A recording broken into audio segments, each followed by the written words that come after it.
Everyone, नमस्ते, जय साई राम। आज मैं आप लोगों के साथ मेरा फर्स्ट टाइम शिरडी वाले साईं बाबा के टेंपल में जब मैं विज़िट की थी, जब मैं दर्शन के लिए गई थी, तो वो एक छोटा सा अनुभव आप लोगों के सामने शेयर करने जा रही हूँ।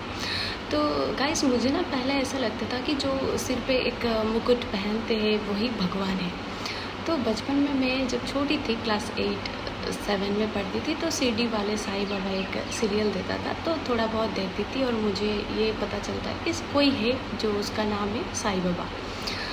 तो बस इतना ही जानती थी। और हम तो भगवान राम, कृष्ण, शिव जी, इन्हीं लोगों को ही मानते थे। घर में कोई साईं बाबा की चित्र भी नहीं था हमारे घर में।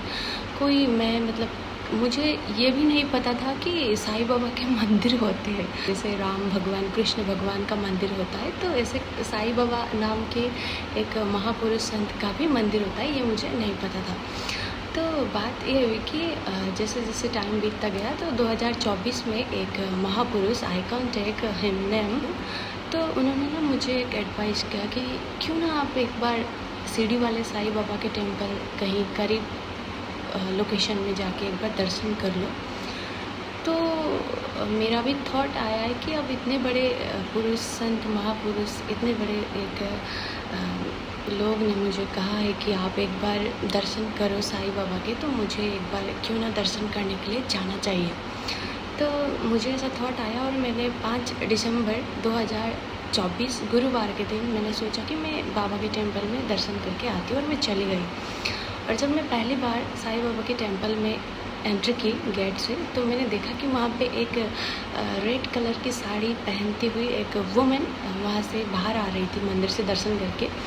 और मंदिर ना 2 फ्लोर का था, फर्स्ट फ्लोर और ग्राउंड फ्लोर। और मैं जो गेट से मैं एंट्री की, तो मैंने देखा कि राइट साइड पे छोटा छोटा मंदिर था, वहाँ पे कृष्ण जी, राम जी, गणेश जी की मूर्ति था। तो मैंने उनसे पूछा, उस औरत से, कि दीदी पहले दर्शन कहाँ करने चाहिए था, क्योंकि मैं बहुत पहली बार साईं बाबा के टेंपल गई थी, और सभी मंदिर के नियम कानून अलग अलग होते हैं कि पहले कहाँ दर्शन करने चाहिए। मैंने उनसे पूछा, तो उन्होंने मुझे डायरेक्ट दिखा कि फर्स्ट फ्लोर पे ऊपर जाओ ऊपर। उन्होंने मुझे कहा और वो चली गई। तो इससे मैं पूरी सर से लेके पैर तक उस दिन वाइट कलर के ड्रेस में थी, गुरुवार का दिन था। तो मैंने उनकी बात सुनी और मैं चली गई भागते हुए कि ऊपर सीढ़ी चढ़ना पड़ता है आपको। आप गणेशपुरी शिरडी वाले साईं बाबा के टेंपल विजिट करना, काहिलीपाड़ा में बहुत सारे सीढ़ियाँ चढ़ के आपको फर्स्ट फ्लोर पे जाना पड़ता है। तो जब मैं फर्स्ट फ्लोर पे गई और डोर में पहुंची, तो मैंने देखा कि 3-4 पुजारी और बहुत सारे लोग, थोड़ा बहुत क्राउड था, तो आरती चल रही थी। तो मैं एकदम साइलेंट भाव से चुपचाप जाके पीछे खड़ी हो गई और मैंने देखा कि साईं बाबा की आरती चल रही थी, वो भी मराठी में। अब मुझे तो आरती भी नहीं पता थी। वो लोग कुछ ऐसे गा रहे थे कि आरती साईं बाबा सुखदाता रजीव चरण रजातली। अभी मुझे पता चला ये बाद में। तो मराठी में वो लोग आरती इतने धूमधाम से गा रहे थे। एक पुजारी के हाथ में आरती था, दूसरे के हाथ में कुछ भोग प्रसाद वगैरह था, और तीसरे के हाथ में घंटी थी।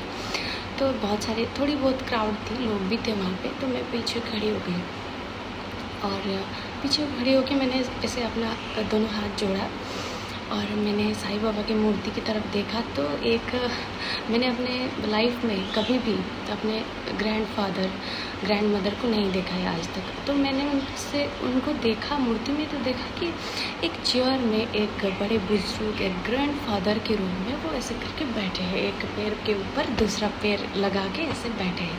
आरती चल रही थी, तो मैं थोड़ा ध्यान में थी और ऐसे करके, और मैंने एक थॉट आया 1 सेकंड के लिए कि कितना अच्छा होता अगर मेरे हाथों में भी आरती की थाली होती।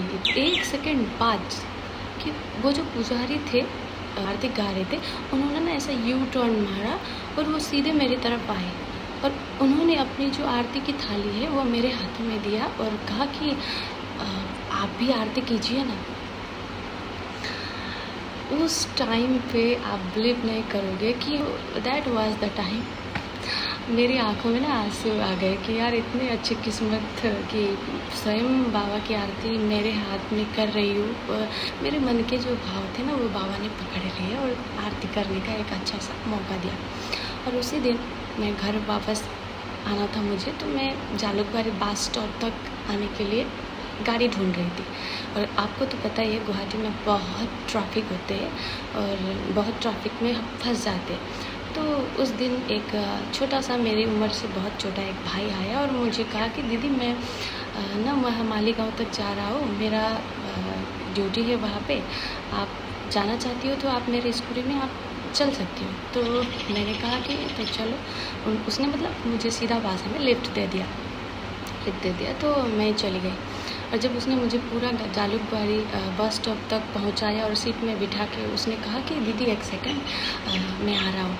तो वो जब गया उसने स्कूटी की डिक्की खोली और उसने एक पानी का बोतल और इतना बड़ा कैरी बैग में कुछ मिठाई वगैरह लेके ना मेरे हाथ में दिया। करीबन उसकी कीमत 1000 से 1500 तक हो सकती है। अब देखो मैं उसको जानती भी नहीं, पहचानती भी नहीं। वो आया और मुझे पानी की बोतल के साथ वो मिठाई के डब्बे भर भर के दिए और कहा कि दीदी आप अच्छे से जाना। तो मैं आ रही थी घर में और मैंने थॉट ऐसा था कि यार इतने बड़े शहर में कोई 10 रुपये की चाय के लिए भी आपको ना नहीं पूछता है आजकल के दिन में। तो मैं सोच रही थी कि यार इसको मैं जानती भी नहीं, पहचानती भी नहीं कि ये जो भाई है इसने एक तो मुझे लिफ्ट दे दिया कि यहाँ से जालुकबाड़ी तक ट्रैफिक में उसने मुझे इतने अच्छे से पहुँचा दिया टाइम में, और ऊपर से इतनी ज़्यादा खाने के लिए और टेक केयर जो एक माँ बाप अपने बच्चे के लिए करते उस तरीके से, वो मेरे से बहुत छोटा था। तो मैं सोचते सोचते आई कि कौन था, क्या था, अब इतना सब कुछ किया उसने मेरे लिए। तो अब ना मैं जब घर आई तो मुझे साईं बाबा के बारे में ना जानने के लिए और एक उत्सुकता हुई कि कौन है साईं बाबा, क्या है। तो ये सब अनुभव मिलने के बाद मुझे जानने के लिए इच्छा हुई कि साईं बाबा के बारे में मैं कुछ जानूं। मैंने गूगल में सर्च करना शुरू कर दिया कि who is Sai Baba. Sai Baba real life में मिरेकल करते हैं, मतलब चमत्कार। अब मैंने साईं बाबा के 11 वचन पढ़ना शुरू कर दिया कि साईं बाबा के 11 वचन बहुत ही इम्पोर्टेंट है, 11 नंबर और 11 वचन। तो मैंने साईं बाबा के 11 वचन जब मैंने पढ़ा तो वहाँ पे ना एक लाइन था कि मेरी शरण कोई आए और खाली हाथ जाए है कोई तो मुझे बताए। तब मुझे पता चला कि अच्छा, मैं उनकी द्वार पे पहली बार उनकी शरण में गई थी और उन्होंने अनजान व्यक्ति के थ्रू किसी एक रूप में आके मतलब मुझे खाली हाथ घर आने नहीं दिया। उन्होंने मतलब मुझे मिठाई वगैरह सब कुछ दे के भेजा। और मेरी शरण कोई आए और खाली हाथ जाए है तो कोई मुझे बताए, इसका मुझे वहाँ पे मीनिंग मतलब पता चला कि अच्छा ये है। तो उस दिन से लेके आज तक मैं बाबा से और भी ज़्यादा कनेक्टेड हूँ। बहुत गहरा कनेक्शन बन चुका है। पहले तो मैं सिर्फ ऐसे ही जानती थी कि हाँ कोई साईं बाबा नाम के कोई है भगवान, ऐसे करके जानती थी। लेकिन पहली बार जब मैं उनके मंदिर गई ना तो ये एक बहुत ही अद्भुत वाला मिरेकल मेरे साथ हुआ। तो बहुत ही अच्छा एक्सपीरियंस था। सोचा कि ये अनुभव आप लोगों के साथ शेयर करूं, क्योंकि ज़िंदगी में ना हम अनुभव नहीं ले पाते और अनुभव शेयर नहीं कर पाते तो क्या ही ज़िंदगी जिया है ना।